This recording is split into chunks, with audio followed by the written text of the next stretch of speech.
Assalamualaikum warahmatullahi wabarakatuh. Anak-anak, kita sekarang akan belajar tentang pendapatan nasional supaya karena di dalam KD 1 3.1 itu adalah tentang pendapatan nasional. Nah, dalam pendapatan nasional itu ada berbagai macam subbabnya, ada konsumsi data pendapatan nasional, metode perhitungan pendapatan nasional, perbedaan GDP dan GNP, pertumbuhan pendapatan nasional, dan indeks harga konsumen GDP dan distribusi pendapatan. Nah, konsep pendapatan nasional adalah dengan mengetahui pendapatan nasional maka dapat diketahui struktur perekonomian negara. Karena memang dengan pendapatan nasional itu kita bisa mengetahui tolak ukur bagaimana kemajuan dari pertumbuhan ekonomi.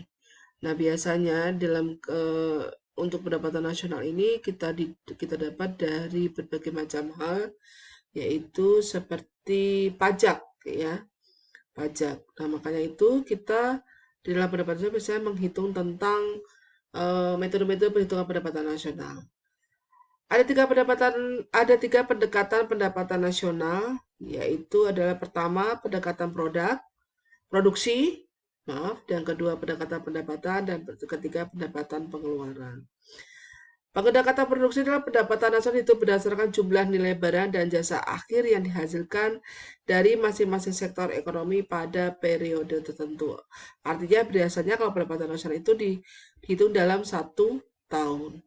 Yang kedua adalah metode perhitungan pendapatan nasional dalam ada 9 sektor ekonomi yang dihitung, yaitu pertama sektor pertanian, pertambangan, industri, listrik, bangunan, perdagangan, hotel dan restoran, pengangkutan, keuangan, dan jasa lainnya. Dan 9 sektor ini kelompokkan 3 kelompok. 11 sektor ini primer, sekunder, dan tersier. Mana yang masuk termasuk primer, dan mana yang masuk sekunder, dan mana yang masuk dalam tersier. Dalam masalah penghitungan ganda, itu adalah yang pertama, GNP dihitung dalam seluruh nilai barang dan jasa akhir, sedangkan barang antara intermediate goods tidak diikutsertakan. Contoh, bisa kalian lihat di sini, GNP akan memasukkan roti tapi tidak memasukkan gandum. GNP akan memasukkan mobil tapi tidak memasukkan baja. Dalam pendekatan arus penghasilan, masalah perhitungan ganda diselesaikan dengan metode nilai tambah. Ya, yang kedua adalah pendekatan pendapatan. Pendapatan nasional dihitung dengan cara menjumlahkan pendapatan masing-masing faktor produksi. Nah, faktor produksi ini kalau di dalam rumus yaitu hitungannya P kali Q. P itu harga dan Q adalah kuantitas. Pendekatan pendapatan ada tenaga kerja, modal, tanah, dan keahlian. Ya, rumusnya adalah GNP sama dengan W plus I plus R dan profit. Ya, W itu upah, wage, interest itu bunga, I, rent itu sewa, R, dan profit itu adalah laba. Komponen GNP itu dari gaji, upah, bunga, sewa, dan laba. Pajak tidak langsung yang merupakan biaya produksi. Dan yang ketiga adalah penyusutan. Nah, di sini sampai di sini dulu tentang video ini. Kita step by step karena memang kita menghitung dari 3 pendekatan terlebih dahulu.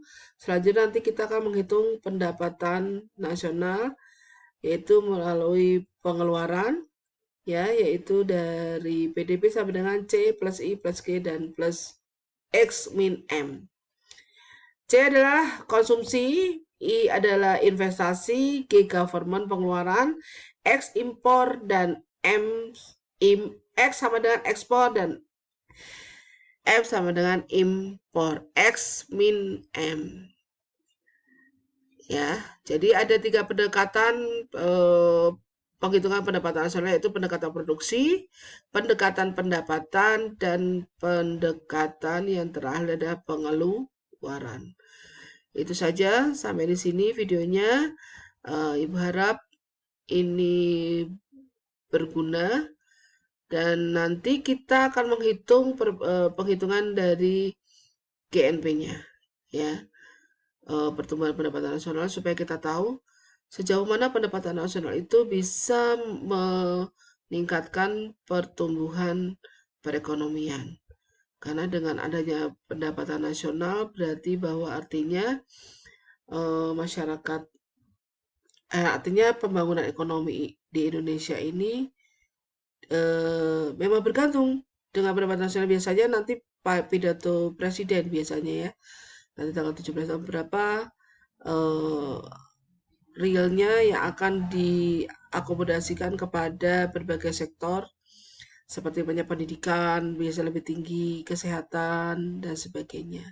Nah, itu pendapatan itu didapat dari mana? Nah, inilah kita yang akan menghitung dari mana pemerintah mendapatkan uang yang bisa didistribusikan kepada seluruh masyarakat Indonesia, seluruh pembangunan Indonesia, seluruh sektor-sektor lainnya. Nah, itulah yang akan kita hitung sejauh mana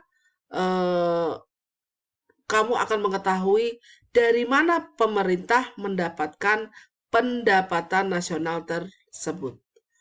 Itu saja yang Ibu jelaskan. Nanti kita akan menghitung di subbab selanjutnya. Terima kasih. Assalamualaikum warahmatullahi wabarakatuh.